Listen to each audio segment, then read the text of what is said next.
Bagaimana mungkin kita durhaka pada ibu sementara kita sepakat bahwa surga berada di telapak kakinya. Ibu, maafkan aku. Kita sekarang ada di areal konser untuk tolak pabrik semen di Kendeng, dan Navikula tadi membawakan lagu Ibu, dan lagu Ibu ini bercerita tentang betapa kita sudah banyak sekali merusak atau meracun Ibu Pertiwi. Salah satunya adalah dengan limbah plastik.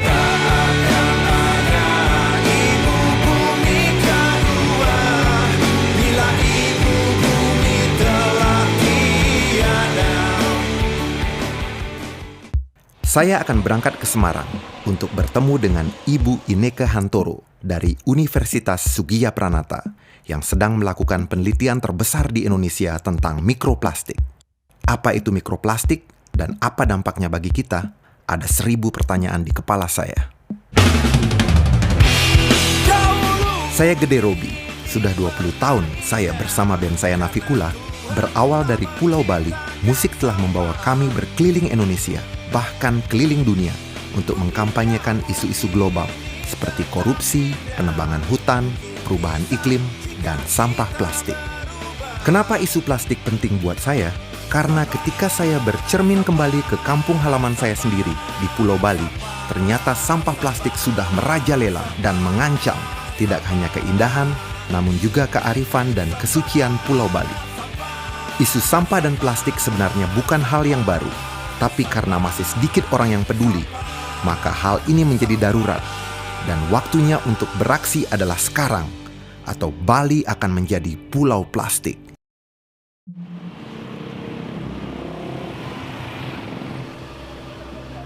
Saya dengar Mbak Inneke sedang fokus meneliti tentang mikroplastik.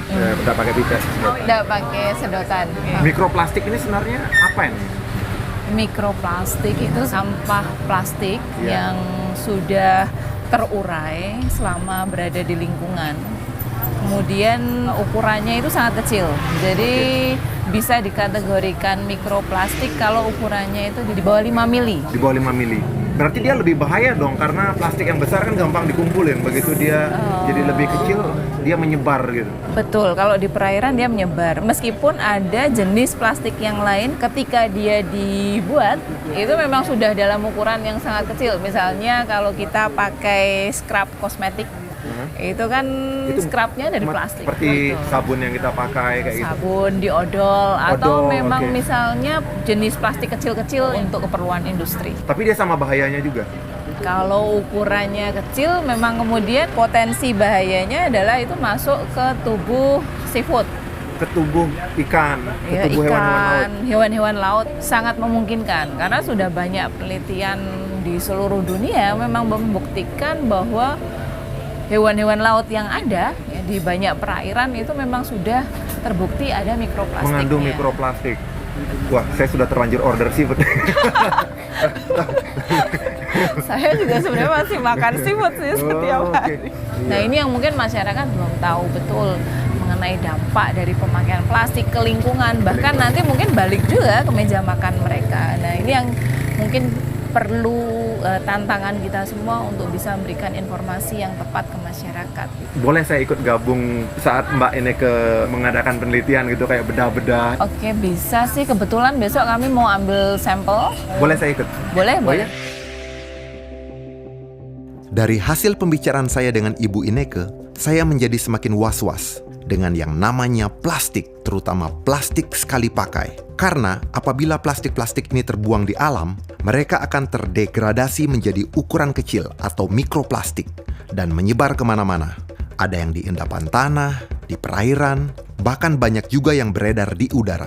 Dan pagi ini, ilmuwan seperti Inneke akan mencarinya hingga ke perut ikan bandeng di Laut Jawa.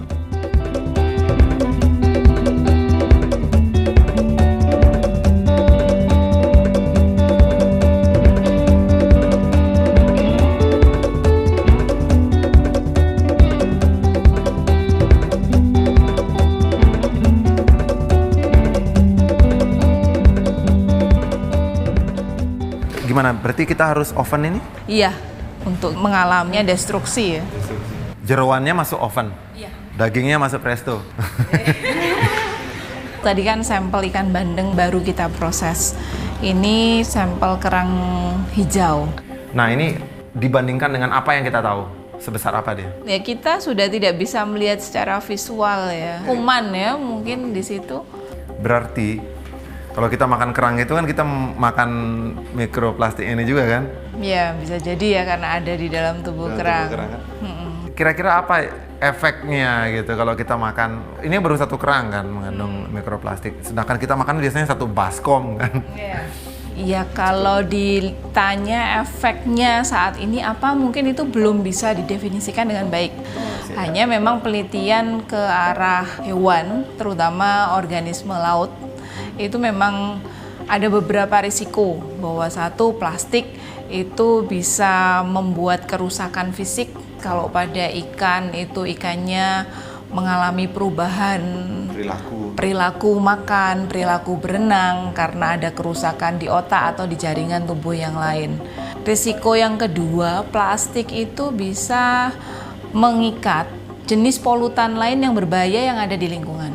Berarti kalau kita mikroplastik itu masuk ke tubuh, bukan cuma mikroplastiknya itu saja, tapi juga toksin-toksin lain yang nempel di mikroplastik. Bisa jadi. Kalau melihat bahwa dia mempunyai efek yang buruk bagi hewan tertentu, bisa jadi dampak buruk itu juga bisa masuk sampai ke manusia. Tinggal seberapa banyak polutan plastik yang masuk ke dalam tubuh kita.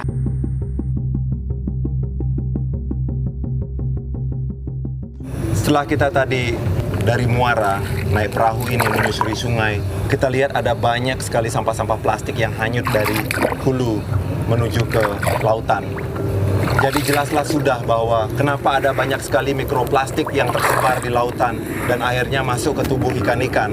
Itu semua karena sampah-sampah plastik yang berasal dari daratan, yang berasal dari pemukiman penduduk, dari kota-kota, dari kampung-kampung, dari rumah-rumah penduduk, dan mungkin juga dari rumah saya. Sudah saatnya saya pulang dan menghadapi permasalahan sampah dan plastik di rumah saya dan di Pulau Bali.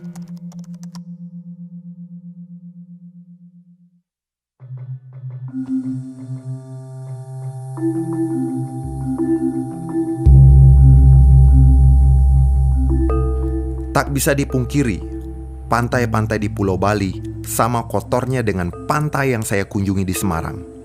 Dan kini kita tahu, sampah-sampah plastik yang berserakan ini semuanya berpotensi untuk menjadi polutan mikroplastik yang berbahaya.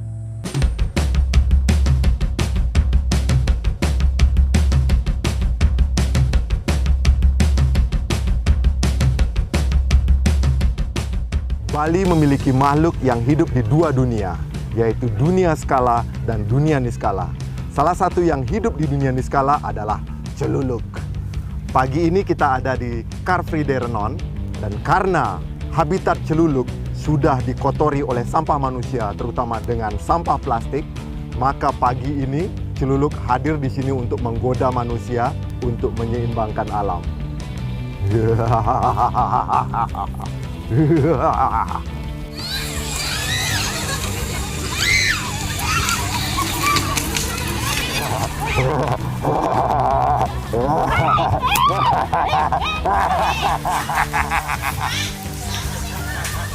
Niki Angin, gantiin tas kresek.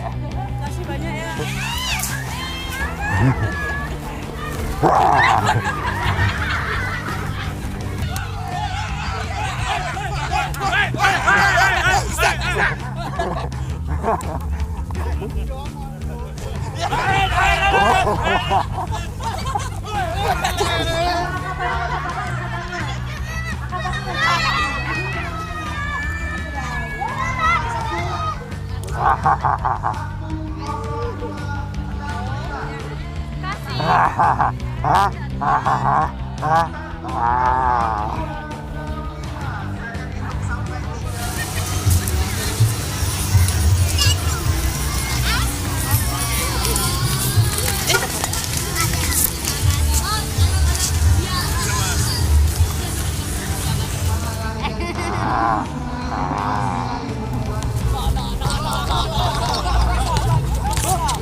Laut tidak mengenal batas negara. Sekali sampah plastik dan mikroplastik masuk ke lautan, maka seluruh dunia yang akan kena dampaknya. Bagi umat Hindu, laut adalah kawasan suci. Hampir di setiap prosesi upacara keagamaan, laut dijadikan sebagai ruang pembersihan dan penyucian. Alangkah ironisnya bila kita justru mengotorinya dengan sampah plastik. Melalui ajaran Segara Kertih, nenek moyang kita sebenarnya sudah mempersiapkan upaya untuk menjaga kelestarian laut dan segala isinya, agar dapat terus menjadi sumber kehidupan bagi dunia. Kini, pelaksanaannya ada di tangan kita. Tidak membuang sampah sembarangan saja tidak cukup, tapi kita perlu untuk mengurangi bakal sampahnya dengan cara mengurangi konsumsi plastik, khususnya plastik sekali pakai. Berpikir sebelum membeli. Sebagai konsumen, kita punya suara. Kita bisa menunjukkan suara kita dengan memilih produk-produk yang bebas plastik sekali pakai. Bisa dipakai ulang, mudah didaur ulang, dan bebas microbeads. Dan bersama, kita punya suara untuk mendorong perusahaan agar lebih bertanggung jawab terhadap sampah plastik yang ditimbulkan produknya.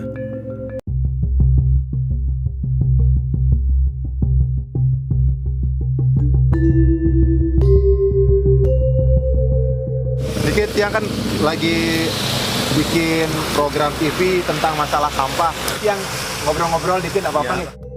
Niki gara-gara sampah plastik ya? Sampah plastik. Memang tiap waktu musim hujan selalu dapat kiriman plastik. Ya. Jadi yang dari desa hulu kan dia pikir buang sampah hilang gitu aja. Padahal yang desa di hilirnya yang kena masalahnya. Sementara di satu sisi kita sebagai orang Bali kan kita sadar bahwa Temuku, bahwa Subak itu adalah sebenarnya juga kawasan suci kan? Suci ya. Setiap 1 bulan tuh ada upacaranya. Nah kebetulan sekarang Bapak tuh tolong langsung ekspos dah ke atas. Tidak perlu ke Menteri Pertanian sekalian. Wah.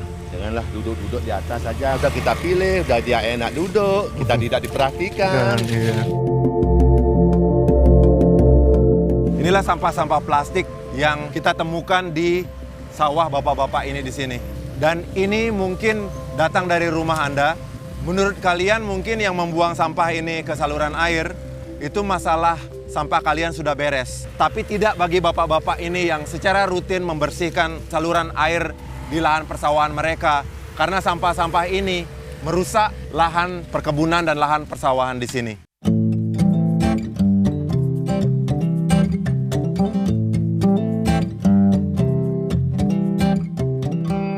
Halo, selamat pagi, selamat datang di dapur saya. Pagi ini saya akan menunjukkan manajemen atau pengaturan sampah yang saya lakukan dalam skala rumah tangga saya. Untuk yang non-organik, saya taruh di sini semua. Isinya apa aja, coba kita lihat. Banyak juga ternyata ya. Dan ini baru 2 hari. Ada tulisannya kompos, ini adalah sampah organik. Isinya kurang lebih seperti ini. Apa yang bisa kita lakukan pada sampah organik ini? Mari ikut saya ke belakang. Dalam percobaan kecil yang saya lakukan ini, sampah organik seperti buah apel akan terurai dalam waktu 30 hari. Dan ini adalah yang sudah menjadi kompos. Dan ini siap dijadikan pupuk di kebun rumah. Sementara plastik dengan ukuran yang sama sekali tak berubah. Seperti yang kita lihat barusan, tidak ada sampah organik yang keluar dari rumah saya. Yang menjadi persoalan adalah bagaimana kita memperlakukan sampah-sampah yang non-organik tadi, plastik-plastik tadi itu. Dan ini baru dalam level rumah tangga saya. Mari kita lihat dalam skala desa. Ayo ikut saya jalan-jalan ke kampung. Dulu mungkin tak masalah ketika hampir semua sampah yang kita buang adalah sampah organik. Banyak juga. 2 hari. 2 hari dari berapa rumah? 2 rumah. Dari 2 rumah, 2 hari segini ya. Namun, banyak ya. menurut data terkini dan apa yang saya temui di lapangan, komposisi sampah rumah tangga di Indonesia adalah sekitar 70% organik dan 30% anorganik, di mana sebagian besarnya adalah sampah plastik. Semoga nggak ada bangkai kucing. Dan ini menjadi masalah ketika sampah-sampah tersebut tercampur. Plastik-plastik yang nggak hancur, aku pisahin di sini dia. Iya. Tapi sebenarnya sampah-sampah ini bisa dipisahin lebih detail lagi. Cuma saya nggak tahu caranya. Tapi ada teman saya yang tahu. Mungkin kita panggil dia biar lebih jelas. Nah, Pak Olive. Loh, udah. Ini jalan sebenarnya sambil mengut sampah. Siapa yang tadi buang ini di jalan ini pasti kan Sebenarnya kalau sampah-sampah itu bisa dipisahin lebih detail lagi gitu. Orang pikir itu cuma ada satu jenisnya, tapi sebenarnya ada banyak jenisnya. Nih. Kalau botol ini orang pikir itu cuma satu plastiknya, tapi ada 3. 3 plastik. Yang tutup PP atau HDPE, ini kadang-kadang PVC. Oh, PVC. Ini kalau PVC agak bahaya. Berbahaya bagi lingkungan ya kalau dibakar. itu racun. Kalau PET-nya itu yang paling orang nyari kalau di daur ulang. Ini bahannya itu bisa jadiin kain polyester. Ini warna hijau atau biru, harganya lebih murah daripada yang ini. Mana lagi yang duit? Sorry, saya jadi mata duitan ini lihat sampah. Sebenarnya kalau semua ini bersih bisa, tapi dalam kondisi ini harga murah karena kotor. Di luar negeri itu jadi kebiasaan orang kalau mereka mau harus pisah sampah di rumah, mereka harus Bersihin dulu. Oh, Kalau enggak mereka kena denda. Kalau bisa dipisahin dan bersih, jauh lebih gampang didaur ulang. tapi sebenarnya kan permasalahannya adalah ini kita bawa pulang. Saya pernah lihat di swalayan orang beli sikat gigi 1. Anggap plastik, plastik. Padahal itu bisa dikantongin aja. Kalau kita bilang tidak bawa plastik ini, berarti ini tidak ada di sampah sekarang kan? Ya. Ini sampai berapa tahun ini hancur di alam? Ratusan. Ratusan tahun ya? Sekarang orang baru mulai sadar plastik ini makin lama jadi pecahan-pecahan kecil. Yang kecil. Ya, itu masuk ke alam atau dalam air langsung lari kemana? Selalu semua lari ke laut. laut. Semua sungai lari ke Laut dia. Akhirnya ikan tercemar kayak plastik. tercemar, tapi juga ikan makan ini. Ikan makan. So, ya setiap kali ada penelitian tentang kondisi ikan, kita lihat hampir semua ikan ada plastik. Dan itu racun ya, nggak bisa hancur ya. Kita pikir kita buang, hanyut ke laut, hilang. Ternyata nggak. Dimakan, masuk ke tubuhnya ikan, balik lagi ke kita ya. Biar lebih seru, kita minta adik-adik di sini untuk belajar dan mencoba memisahkan sampah.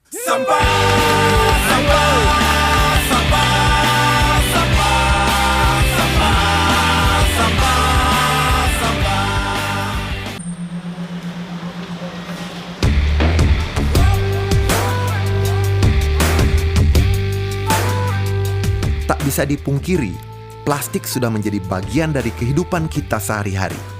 Seperti handphone, TV, kulkas, sampai plastik sekali pakai seperti tas kresek dan kemasan-kemasan plastik lainnya. Nah, plastik-plastik sekali pakai inilah yang wajib kita hindari. Tapi dalam realita, masih bisakah kita belanja tanpa plastik sama sekali? Wah, ini saya baru habis belanja dan saya sudah berusaha keras untuk menghindari atau mengurangi produk-produk yang mengandung plastik sekali pakai. Dan sudah berusaha keras untuk bawa tas sendiri. Untuk yang ditimbang-timbang juga saya jadikan satu dalam satu tas biar tidak terlalu banyak plastik. Tapi tetap saja sangat susah untuk menghindari produk-produk yang mengandung plastik.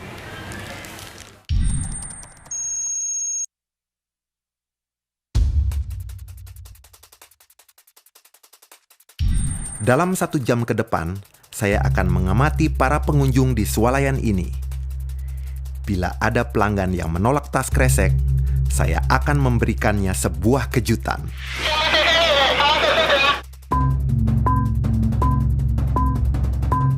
Kasa 10 monitor, kasa 10.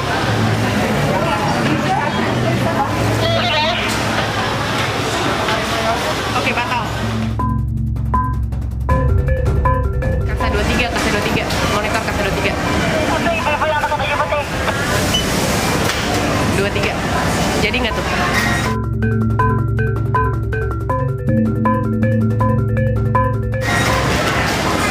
batal. Kasa 18, kainnya sendiri warna oranye. Oke, 18 standby. Oke, dia lagi bayar. Habis bayar langsung kita ambush.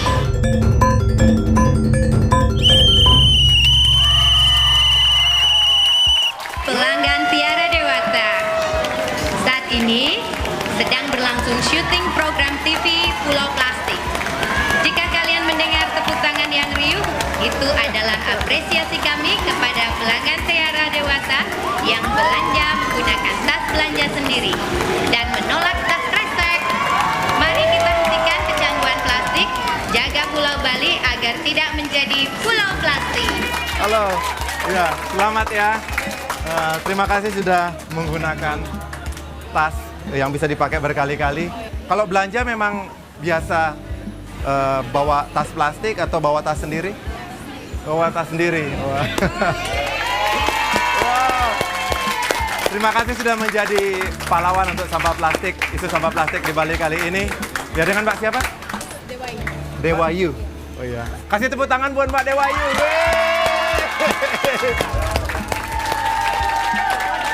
Ini kita dibawa pulang. Iya, terima kasih banyak.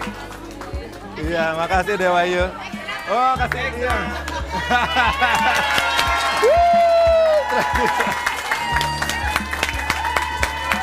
Tolak tas kresek.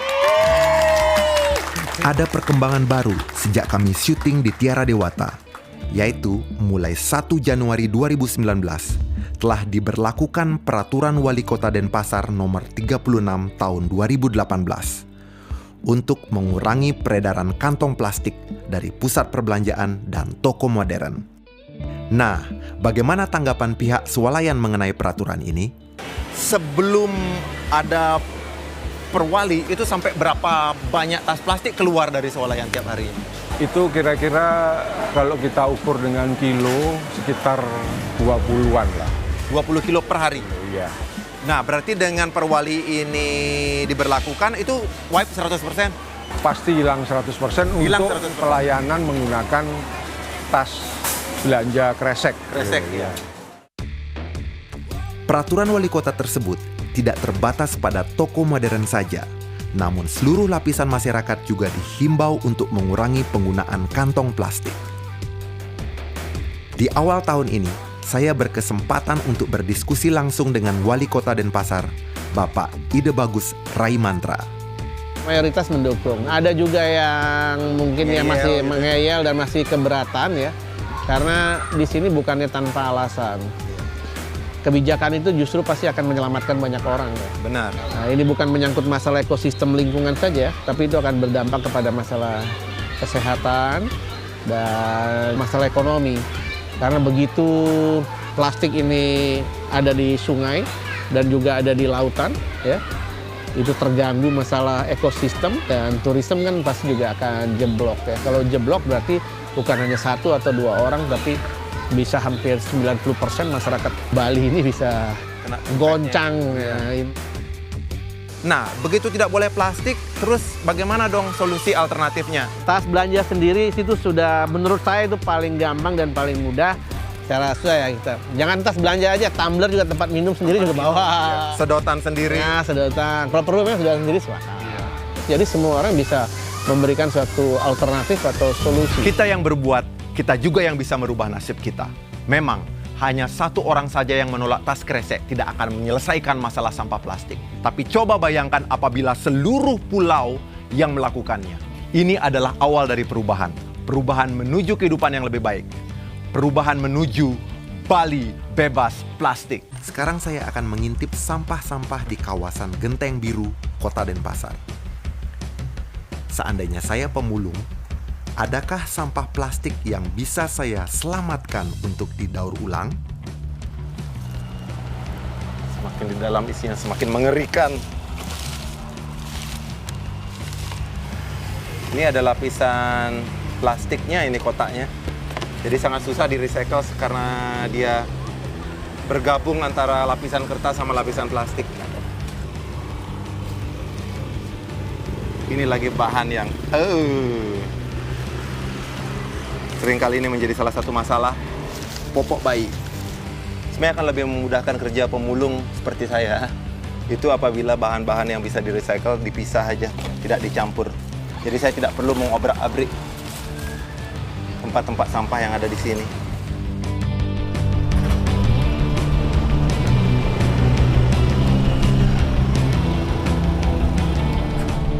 Dan semua sampah-sampah yang tidak dipilah ini itu dibuang ke TPS di sini.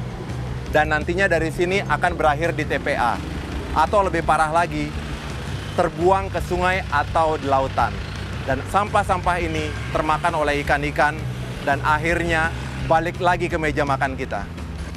Dan bisa kita lihat bahwa sedotan adalah benda yang ada di seluruh tempat sampah yang ada di warung-warung. Sedotan plastik. Pasti ada sedotan plastik.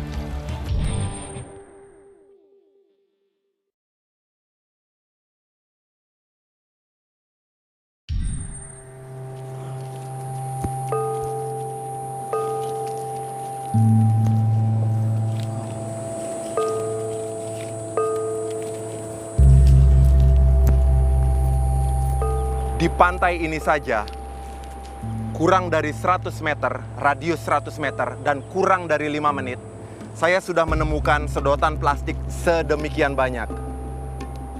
Karena bentuknya yang kecil, seringkali ini dianggap sepele. Bahkan, pemulung saja enggan untuk memungutnya karena tidak memiliki nilai ekonomis dan banyak tempat daur ulang di Bali tidak menerimanya. Padahal, kita cuma pakai ini untuk menyeruput minuman kurang dari 5 menit, dan habis itu kita buang. Dan seringkali sampah-sampah plastik ini berakhir di lautan. Ini menjadi ancaman yang sangat serius terhadap satwa-satwa langka, khususnya penyu. Dalam mitologi Hindu Bali, Bedawang Nala adalah seekor penyu raksasa yang membawa seluruh dunia di punggungnya. Namun, realitanya, kelangsungan hidup penyu-penyu di bumi ini terancam punah oleh sampah plastik. Oh man, show me please. I want to. Oh my god, that is just freaking.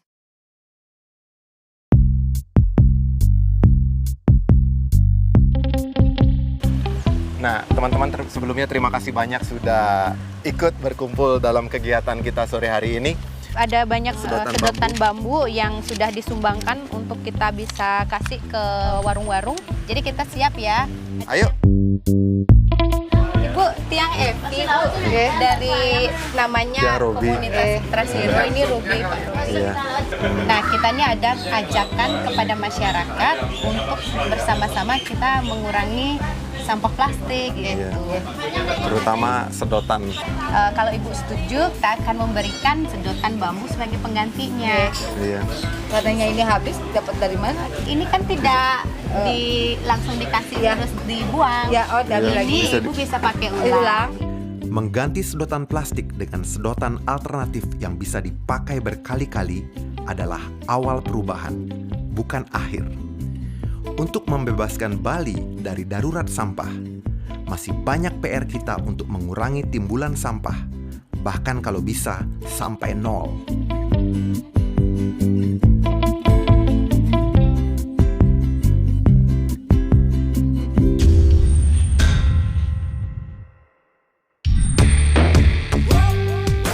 Konsep nol sampah atau yang juga dikenal sebagai zero waste sangat sejalan dengan falsafah Trihita Karana, yaitu keharmonisan dengan alam, dengan manusia, dan dengan pencipta.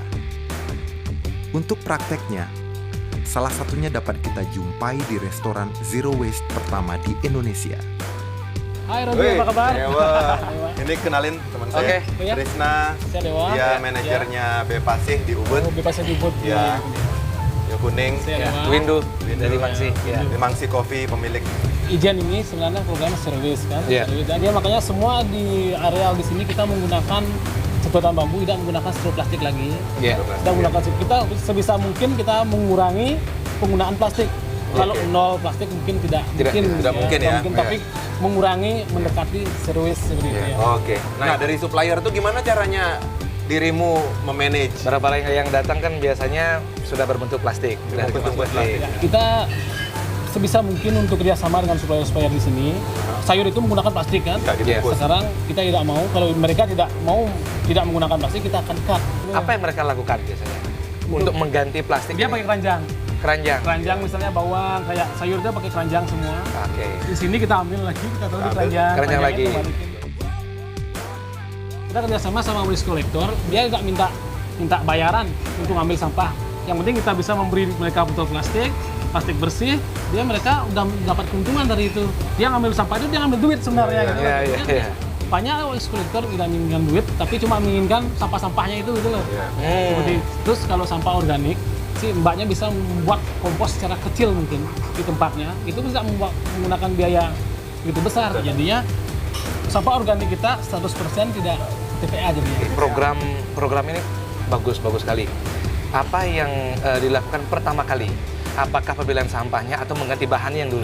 Sebenarnya kalau mengganti bahan sama pemilihan sampah itu berbarengan, tidak yang mana duluan sih sama saja. Tapi untuk yang pertama kami lakukan di sini adalah sosialisasi.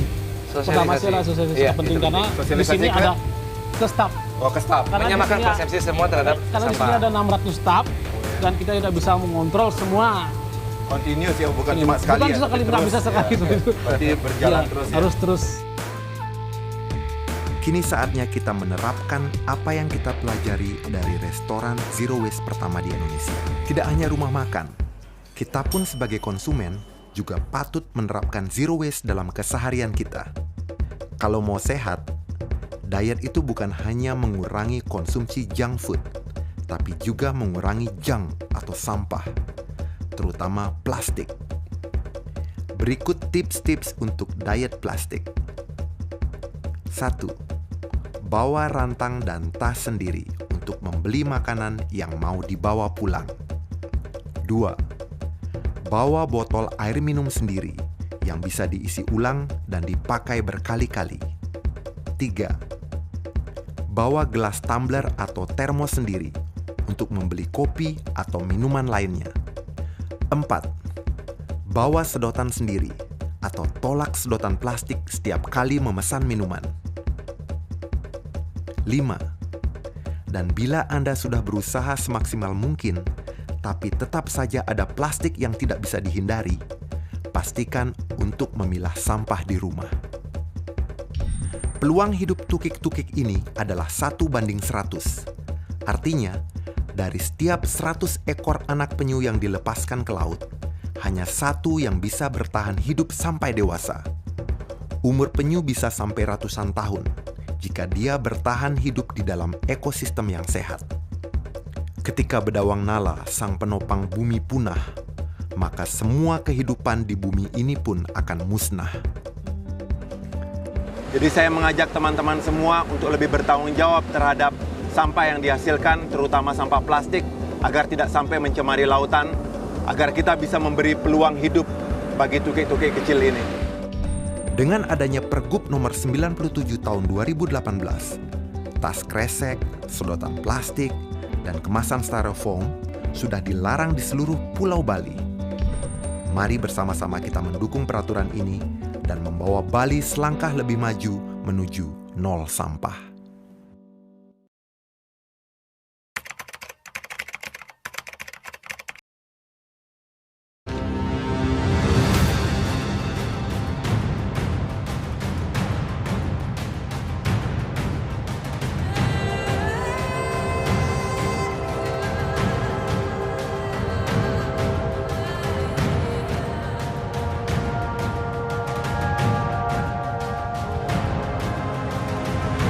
Surabaya penuh dengan saset, kurangi saset, kurangi plastik sekali pakai. Tolak sasetan sekarang juga. Tahun 2020, di tengah situasi pandemi, para peneliti, aktivis, dan warga menggugat para produsen kemasan saset dan pemerintah karena telah mencemari Sungai Berantas di Jawa Timur. Beberapa produsen yang sampah sasetnya paling banyak ditemukan di sungai adalah Wings, Unilever, Garuda Food, dan Indofood. Selain produsen ini, Aktivis dan warga juga menggugat Kementerian Pekerjaan Umum dan Perumahan Rakyat serta Gubernur Jawa Timur yang dianggap lalai dalam menegakkan aturan. Gugatan terhadap industri dan perusahaan itu bukannya tanpa alasan. Antara Februari hingga Juni 2020, mereka telah melakukan penelitian di sejumlah lokasi di Surabaya, dari sungai hingga muara dan pesisir. Mereka mengaduk-ngaduk sampah dan mengumpulkan sebanyak mungkin sampel sampah saset.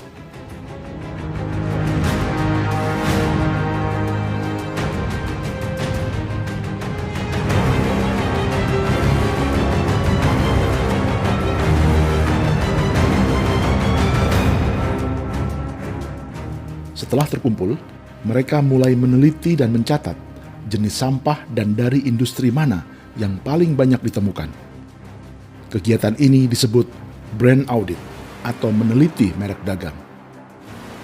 Tak hanya 1-2 lokasi, kegiatan penelitian atau brand audit ini dilakukan di sejumlah lokasi selama 4 bulan.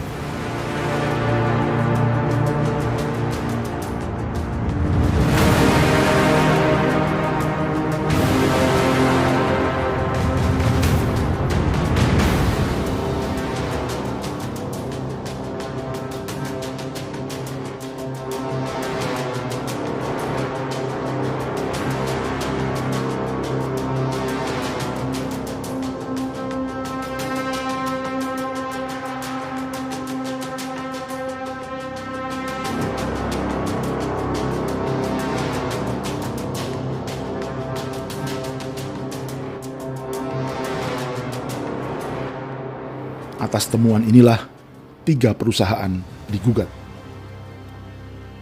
Lalu mengapa perusahaan yang digugat?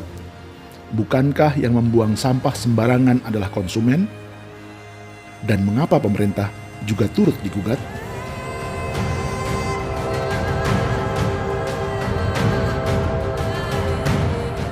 Menurut Undang-Undang Pengelolaan Sampah Nomor 18 Tahun 2008, Pasal 15, produsen wajib mengelola kemasan dan atau barang yang diproduksinya yang tidak dapat atau sulit terurai oleh proses alam. Kita ulangi.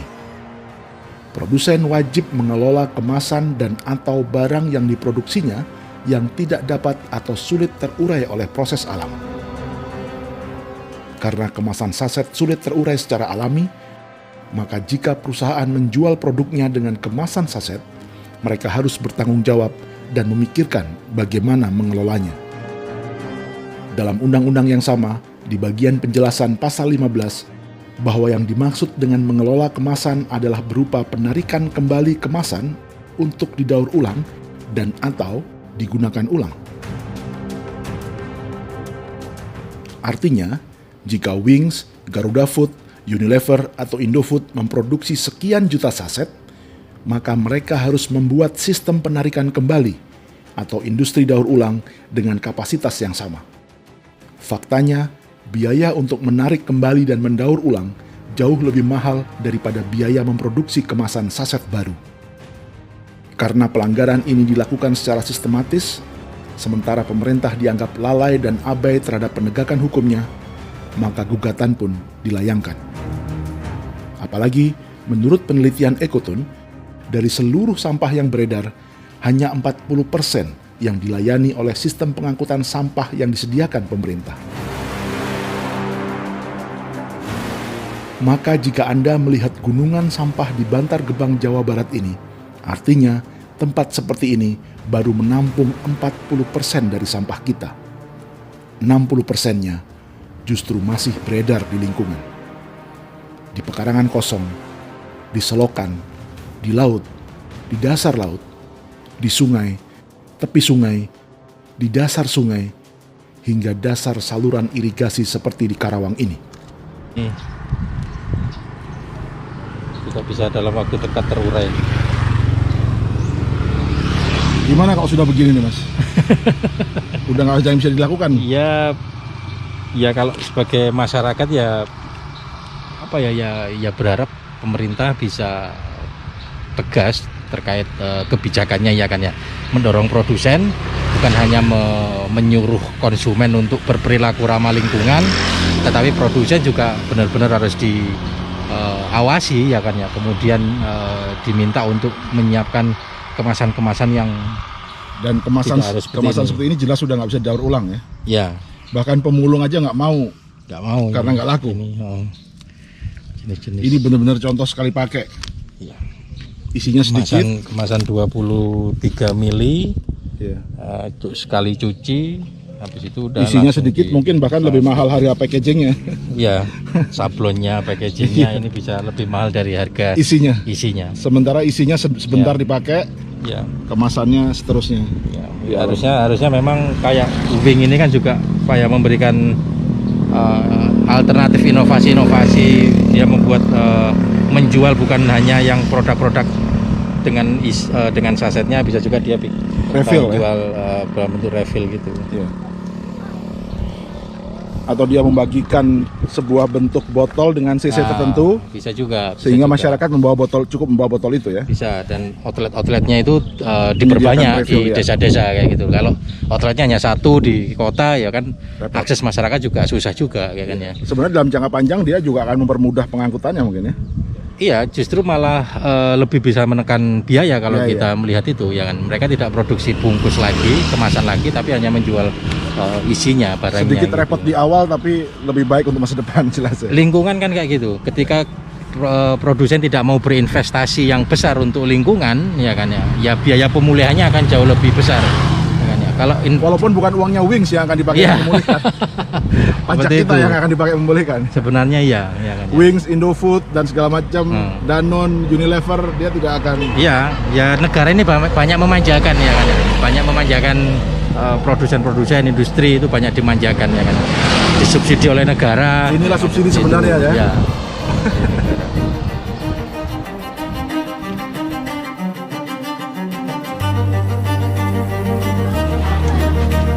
Bayar kan? Iya. Saset bukan satu-satunya metode distribusi barang.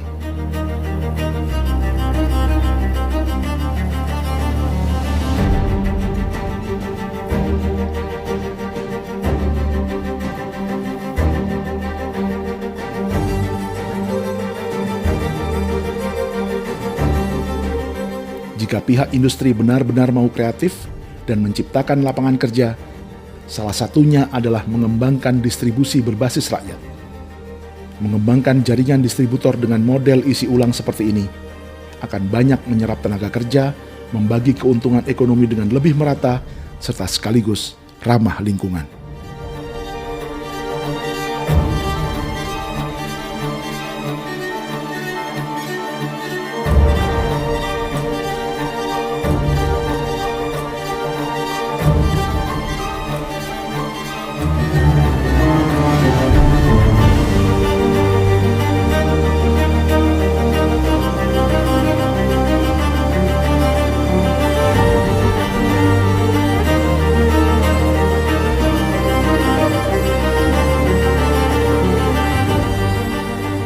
Tapi ini Indonesia. Jika industri bisa untung dengan cara mudah, mengapa harus repot mencari cara yang lebih rumit? Apalagi kasus gugatan warga pada para produsen saset dan pemerintah itu pun ditolak Mahkamah Agung pada Desember 2020. Untuk melihat seberapa banyak sampah saset yang ada di dasar saluran air yang telah dikeruk ini, kami merekam sambil melanjutkan perjalanan.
kami singgah di sebuah pesantren yang dihuni 1.600 orang dan menyelesaikan sendiri masalah sampah mereka.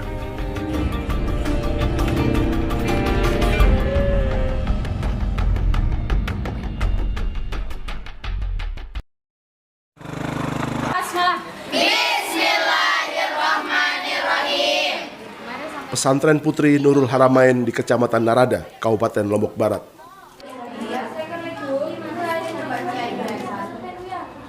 Ketika sebagian siswi sedang belajar, sebagian yang lain sedang piket mengumpulkan sampah. Andita Mustapari dan Resta Triana menjalani gilirannya. Dalam sehari itu kita membuang sampah 3 kali dalam sehari. Sampah kalian apa yang paling banyak? Sampah snack makanan. Suka ngemil ya? Iya. Berarti paling banyak plastik? Iya. Plastik. Itu dipisahkan enggak? Enggak. Cuma yang dipisahin sampah organik. Ya, seperti botol, gelas-gelas plastik bekas minuman itu. Minuman dan ya, sejenis kertas-kertas.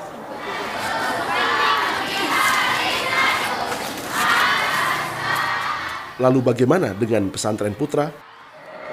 Coba dicek guru-guru ketat kepada santri untuk kebersihan sekarang itu. Wah, hebat. Sampai kita aja di kursi tamu itu ada bak sampahnya. Cantik bak sampahnya. Oh, ini tanda sudah mulai memperhatikan kebersihan. Ya.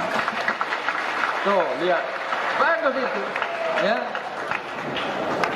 Ya. Ya. Ini bagus. Nyuruh santri. Mana Sabirin? Oh, Sabirin. Kemarin Sabirin bawa sampah dari Pondok Putri 4 mobil. Dia bilang 2 mobil ini sampahnya kamar ustazah. Pemimpin pesantren, Tuan Guru Hasanain Juwaini, sedang memberi ceramah di acara pelantikan pengurus organisasi santri atau semacam OSIS. Dalam struktur pengurus ada seksi kebersihan pesantren. Tuan Guru adalah sebutan penghormatan untuk ulama atau pemangku agama di Lombok. Di sela-sela ceramahnya, ia juga mengomentari laporan kinerja pengurus santri periode sebelumnya. Membawa santri yang gatal-gatal ke pantai sewaktu-waktu. Kendala, kurangnya populasi penyakit gatal-gatal. Jadi kamu harus gatal banyak-banyak ini baru kita.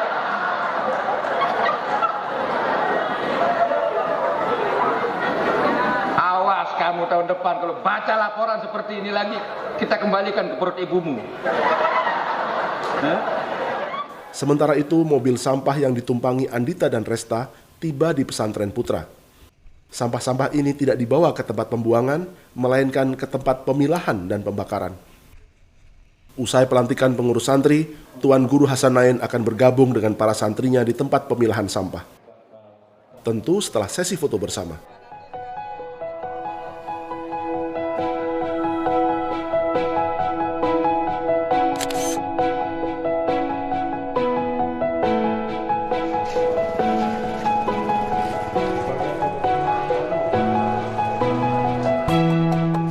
Sementara itu, sampah dari pesantren Putri mulai diturunkan dan siap dipilah, sembari menunggu Tuan Guru yang sedang salat. Pengurus yang baru dilantik mulai terlibat memilah sampah. Sampah plastik padat seperti bekas sabun dan sampo atau botol minuman dipisahkan. Demikian juga sampah berbahan karet seperti sandal bekas. Juga aneka besi, botol berbahan kaca, dan kertas-kertas bekas. Dari kegiatan pemilahan sampah ini, pesantren Haramain memperoleh 3 juta rupiah per bulan yang digunakan untuk mengongkosi operasional pengelolaan sampah itu sendiri. Itu pun baru 15% dari 1 ton sampah harian yang berhasil dipilah. Sisanya, seperti sampah organik dan plastik-plastik kecil, dikirim ke tungku pembakar atau insenerator bersuhu 600 derajat Celcius. Konsep dasarnya adalah anak-anak harus dididik untuk bertanggung jawab terhadap permasalahan yang mereka bikin sendiri. Pondok pesantren mengundang santri untuk belajar, tidak diundang sampahnya. Tetapi mereka tidak mungkin bisa hidup tanpa membuat sampah. Maka mereka harus dilatih untuk menyelesaikan problem yang mereka buat sendiri. Jadi mula-mulanya agak sulit memberikan pemahaman kepada wali santri bahwa anaknya di sini narik-narik sampah, terus begini pakaiannya begini kok harus mengerjakan sampah. Kita katakan jangan anggap menyelesaikan problem ini pekerjaan hina. Ini pekerjaan mulia. Orang yang hidup bertanggung jawab adalah orang yang sanggup menyelesaikan problem yang dia buat sendiri. Jadi ini konsep dasarnya, sehingga mereka mengerjakan sampah ini tidak merasa sedang menghadapi pekerjaan hina, pekerjaan mulia.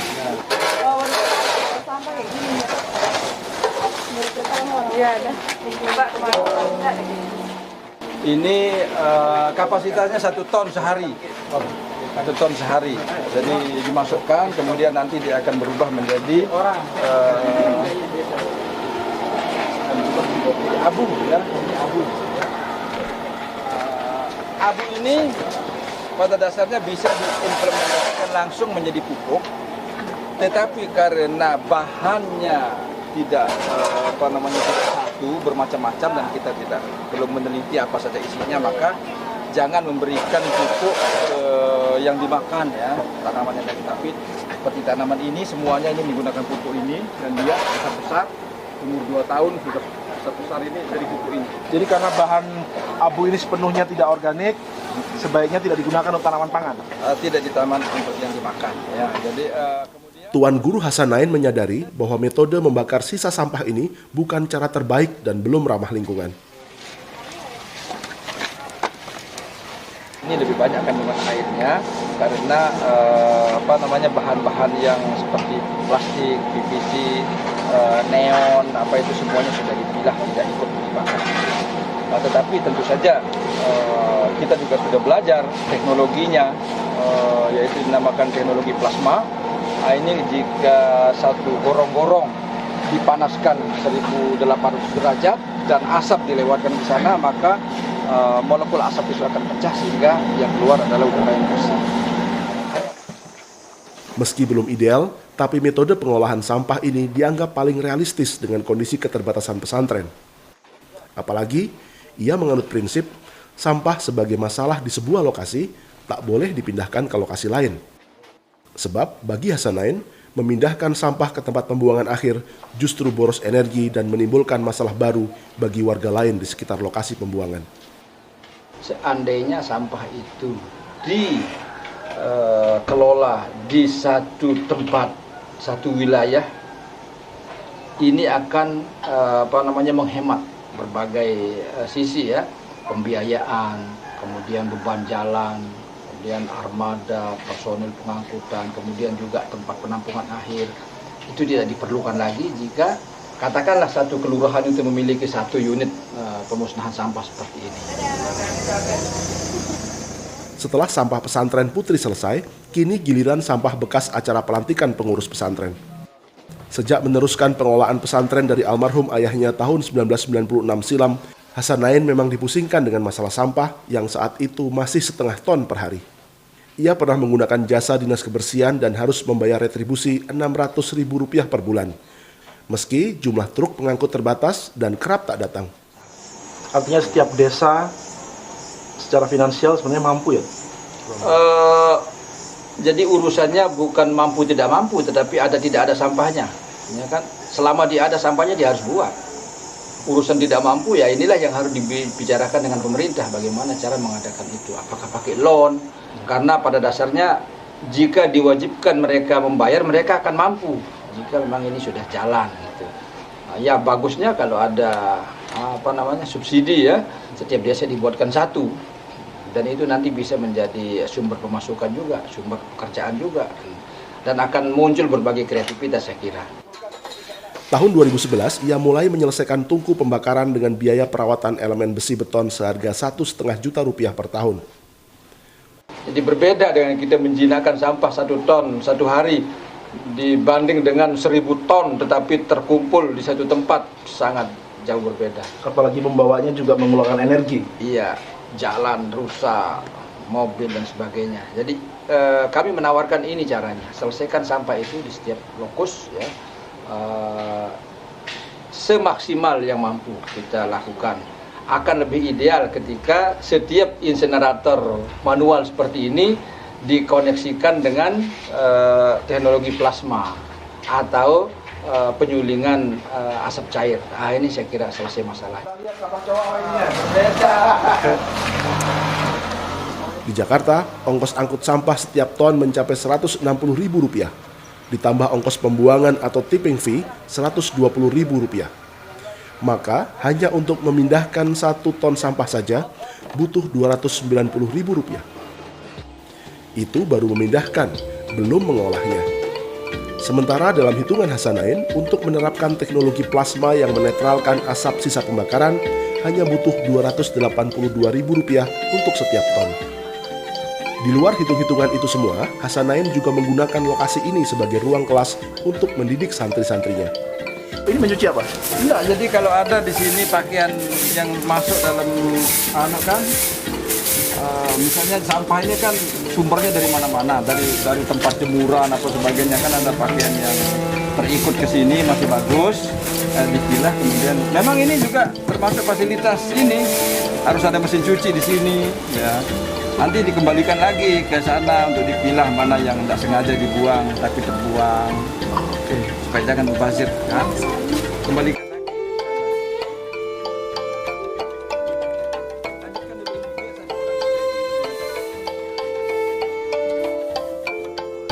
Pakaian-pakaian yang mungkin tak sengaja terbuang ini dikumpulkan dan akan dikembalikan kepada pemiliknya. Sampahnya dari dapur ya. Oke. Ya, jadi banyak juga barang-barang dapur yang sebetulnya masih bisa dipakai. Ya. Itu harus dicuci, dikembalikan lagi. Ini tidak sengaja terbuang atau memang? Ya, macam-macam. Kadang-kadang petugas yang mengangkut sampahnya kan tidak sabaran. Tidak main angkut saja. Atau mungkin Tahun 2011, Hasanain Juwaini memperoleh penghargaan Ramon Magsasai karena selama 9 tahun memimpin warga dan santrinya menghijaukan 33 hektar hutan yang semula tandus. Ia juga dianggap konsisten mengajarkan toleransi antar keyakinan dan kesetaraan gender.